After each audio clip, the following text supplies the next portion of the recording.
Hello, in front of me I've got XIAOMI 12X. In this video I'll show you how to manage Google Pay app. In the beginning, let's enter Google Pay and select account.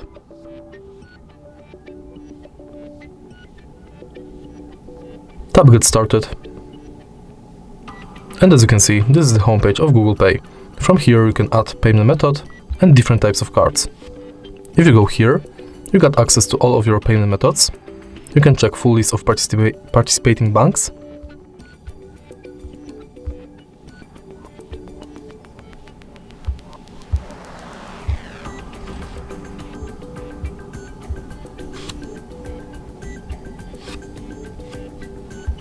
And your activity.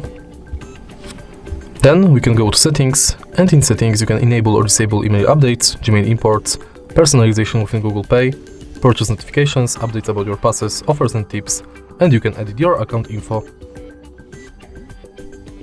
In Contactless Setup you can set payment method, check if NFC is on, if Google Pay is set as your default, if you've got a lock screen set, and if your phone meets security requirements.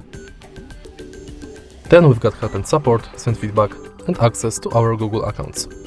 And that's it. If you find this video helpful, please leave like, comment and subscribe.